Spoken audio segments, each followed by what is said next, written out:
Gaaffiyaan faarfataa dassee duulaatiif qabu akka armaan gadiitti dhasa dura garuu faarfannaa isii jennee dubbanneerra barumsa kana yeroo dhaggeeffannu waan ani isin akeekkachiisee gara sattaanutti galu har'a yeroo dhaggeeffannu tokko namoota reef gara gooftaa dhufanii dhaggeeffachuu isaanii barbaachisu dubbiyan isaan idduma dhaqan mana amantaa isaanii gatta'anii geggeessaa amantaa isaanii irraa abaratan jalqabaa kan ittiin gooftaatti. Egaa dammaquu barbaachisa barichi badaa'itti dammaqanii jiraatan malee hin taane jechuudha. Afuritti foonisi dammaquutu nurra jiraate jechuudha. Keessatti kan argee akkaataa viidiyoo ammaa agarre kanatti akka kanatti inni isaan waaqessan kuni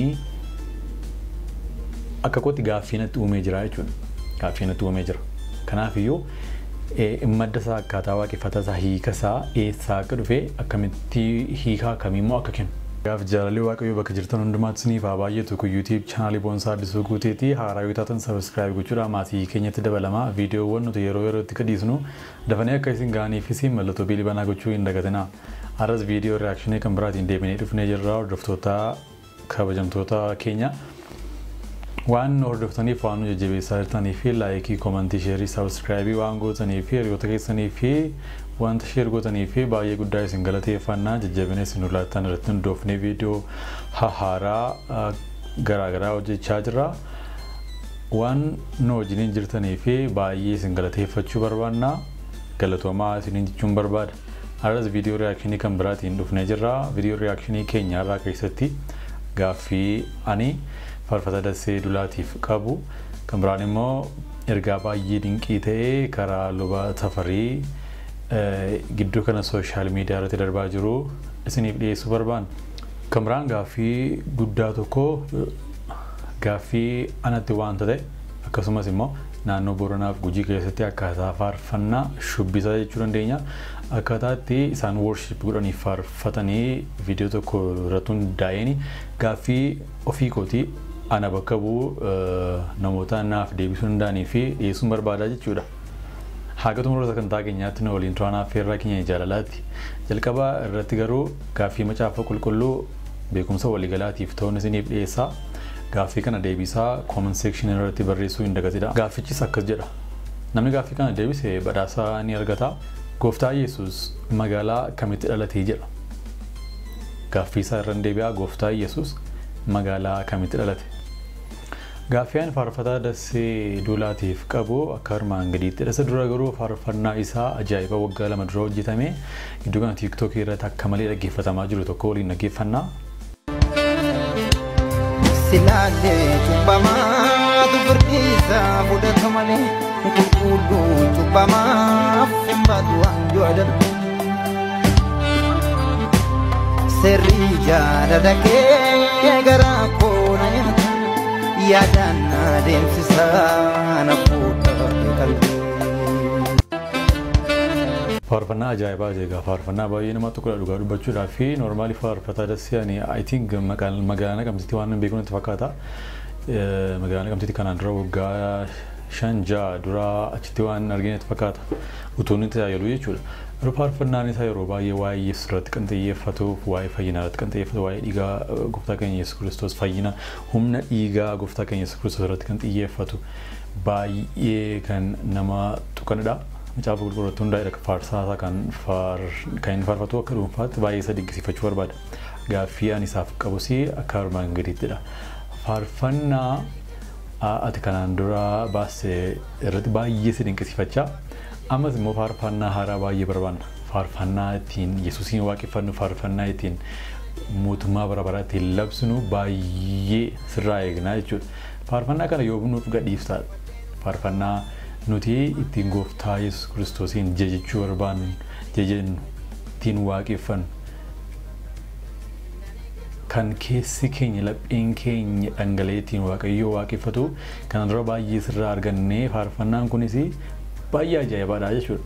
Kanaafiyyuu faarsaa ajaa'ibaa faarsaa dinqii kan ittiin gooftaa keenya faarfannu dhalooti ittiin si'eegu kunoo amma waggaa 2 duubatti deebinee faarfachaa jirra jechuudha. Mee yoom faarfannaa haaraa baasta? Kun gaaffii gootii jechuudha. Faarfata dassee duulaatiif naaf ga'a. Inni sadaffaani jalqaba ciniinsuu bara dhumaa sana keessatti wantoota ta'an gaafa cuunfinu isatti mootii boqonnaa sadii isa lammaffaa boqonnaa sadii lakkoo tokkorraa majaasuma cuunfaan jira jechuudha. Kanaaf sadaffaa irratti hammeenya irratti hammeenya dabaluu itti fufu hammeenya irratti hammeenya dabalaa deemu. Warri hammeenya balleessuudhaaf jilgeenfattanii kadhachaa ooltan warri hammeenya lafarraa dhaabuudhaaf kadhataa ooltan hin du'ina. Hammeenya ofii keessaniif keessaa bahuudhaaf hammeenya sanarraa of qaluudhaaf kadhadhaa malee bara dhumaa kana keessa maatii 20 lakkoofsa 13 gaafa dubbiftanii jalina irratti jalina dabalaa deemuudha. Timootewoos lammaffaa boqonnaa sadii lakkoofsa 13 irratti ilaala ti dabalaa deemuudha.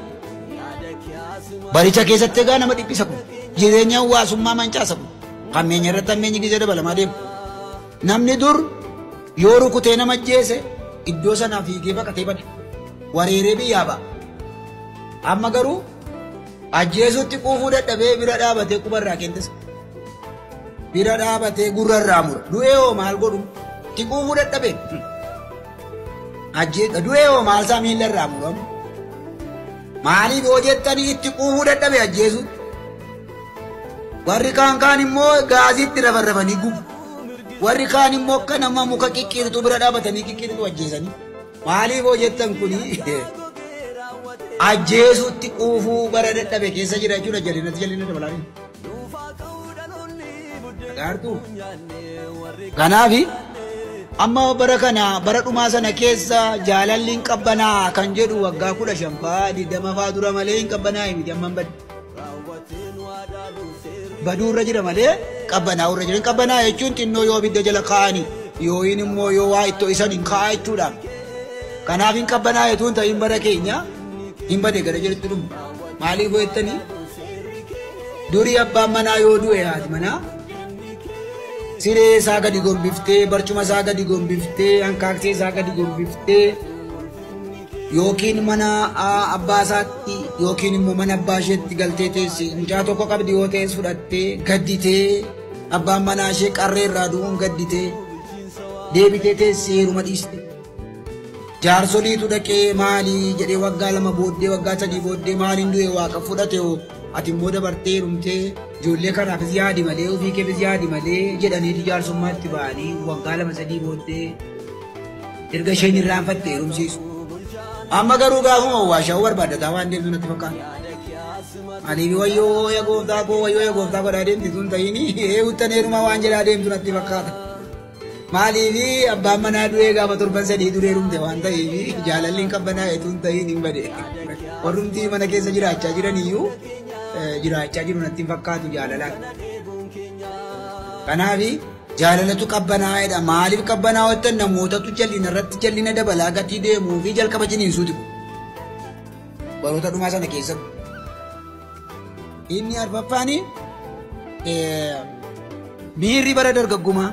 Miirri bara dargaggumaa inni akka abidda saafa boba'u sun haala mijataa argatee biyya. Ilaa akkas jedha sagalee Waaqayyoo Maatiyuus 24 lakkoofsa 13 irratti akkas jedha. Namni hamma dhumaatti jabaatee dhaabbatu garuu hin fayyada. Bara kana keessaa waldaan namni dhuunfaa dhaabbati. Tokkummaan amantootaa, tokkummaan obbolootaa hamma dhumaatti dhaabbatee dhiisuu danda'a. Hamma dhumaatti dhaabbatee dhiisuu danda'a. Garuu jedha sagalee Waaqayyoo lakkoofsa 13 kanarratti namni hamma dhumaatti jabaatee dhaabbatu hin fayya jedha. Jaalalli namoota gidduu jiru, jaalalli tokkummaa obbolootaa gidduu jiru, jaalalli waldaa gidduu jiru. Cimanii dhaabbachuun, kadhachuun, tarkaanfachuun, wangeela lallabuun hamma dhumaatti dhaabbachuu dhiisuu danda'a. Namoonni hamma dhumaatti deemuu dhiisuu danda'u. Haalonni hamma dhumaatti deemuu dhiisuu danda'u. Karaatti hafuu danda'u. Ho'anii jalqabanii karaatti hafuu danda'u. Garuu hamma dhumaatti kan deeme hin fayyaa jedha. Lubni tafaniin akka ajaa'ibaatti kan isaan erga kana dabarsaa jiran jechuudha. Garuu kan nuti baruu dandeenyu ofii keenyaaf of hambisuu, ofii keenyaa of baasuu danda'utu nurra jiraata. Hamma dhumaatti dhaabbannee yoo dubbanne yoo lallabne yoo wangeela keenya qabanne ni fayyina waan ta'eef jechuudha. Ergaa ajaa'ibaatti wantichi.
Kana video amma kana akkuma agartanii I think gujii yookaan boorana torandaa waaqeffannaa mandaraa keessa wanti jiru fakkaata waaqeffannaadha faarfannaadha hora kadhata keessa jiru baay'ee namatti tola baay'ee gammadaanis sababni isaa amantoota waan ta'aniif jechuudha obboloota waan ta'aniif mootummaa waaqayyoo keessatti tokkodha nuti waan ta'eef jechuudha yeroo gaaffiin koo anaaf akka ifa ta'uuf gaaffii kana galan gaaffii jechuudha anaan bakka bu'aa jechuudha yaadichasi positive godhaatiin hubadha wanta baruu barbaadedhaan akkaataa waaqeffannaa kuni akkaataa waaqeffannaa egaa naannootti garaagaradha beekamaadha kun biyya kan biraatti arsiitti kan biraa ta'uu danda'a wallagatti kan biraa ta'uu danda'a haraaritti kan biraa shawaatti kan biraa ta'uu danda'a akkaataan waaqeffannaa amala waaqeffannaa nuti ittiin qabnu garaagara ta'uu danda'a kana nama naa jechuudha. Akkuma inni shibshabaanii waldaa ortodoksii keessaatii maddee waldaa protestaantii garaagaraa keessatti gadi jedhanii waaqeffachuun shibshabaa innidhan jira beekamaadha jechuudha. Akkasumas harka walitti rukutanii waaqeffachuun jira jechuudha beekamaadha kunis beekamaadha jechuudha. Dhiyoo ergii dhiyootii as kanan arge naannoo hojii keessatti naannoo Booranaa keessatti kan arge akkaataa viidiyoo ammaa agarre kanatti akka kanatti inni isaan waaqessan kuni akka kootti gaaffiinatti uumee jira jechuudha. Gaaffiinatti uumee jira.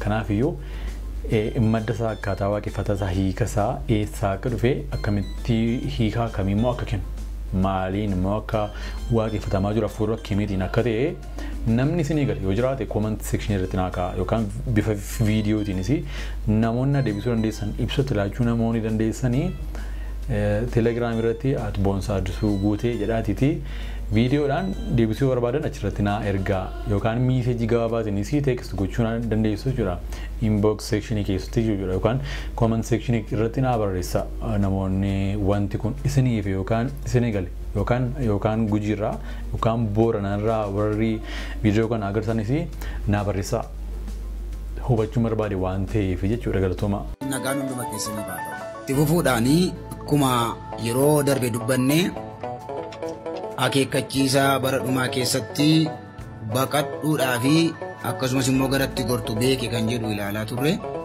maaliitiif baqannaa maaliifitis immoo garatti gortu beeki jedhee dubbatisa jedhuu fi akka itti bara dhumaa keessa raajonni sobduun yookaas immoo barsiisonni sobduun akka isaan itti laphee namaa qabatantu ulfaataadhaaf cimaadha jalaa ba'uun hin danda'amu waan ta'eefi kanaafidha kan inni jedhee baqachuudhaa fi garatti goran beekanii adda baafachuun barbaachisaadha malee wal makaa'icha wal makee dhugaa fakkaatee gatii ka'uu fi kan jedhu ilaallee innis immoo akka isaan itti laphee namaa qabatanii ilaalleerra baay'ee cimaa akka ta'e baay'ee karaa nuni harkaa ba'uu hin dandeenya karaa namoonni harkaa ba'uu hin dandeenya karaa namoonni jalaa miliquu hin dandeenya dhufu tokko maqaa kootiin dhufu jedhe maqaa Yesuus jechaadha maqaa Yesuus dubbataa dhufu jennee kanarraan kan ka'ee yeroo sagalee waaqayyoo hiikanis immoo akka isaaniif ta'uu fi akka saba lapheesaa waan gaarii akka inni fudhatutti akka isa macaafa qulqulluu keessaatii bara dhumaatti waan gurra isaaniitti tolu warra isaaniitti dubbatu walitti qabatu jedha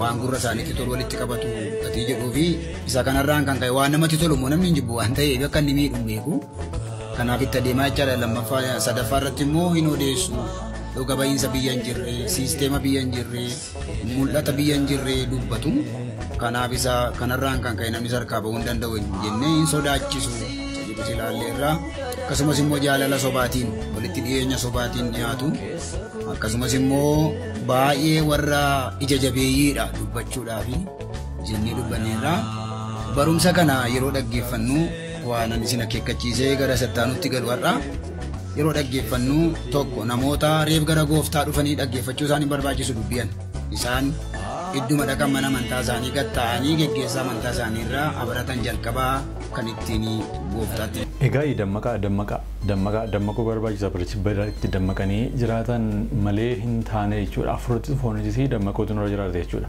Alifee foonitti du'uu mannaa afuratti du'uu mannaati foonitti du'uu wayya baay'ee. Afuratti du'uu mannaati foonitti du'uu wayya. Egaan baay'ee ulfaataadha barichi. Maaliif baratti waa adda baasuun baay'ee ulfaatudha jechuudha.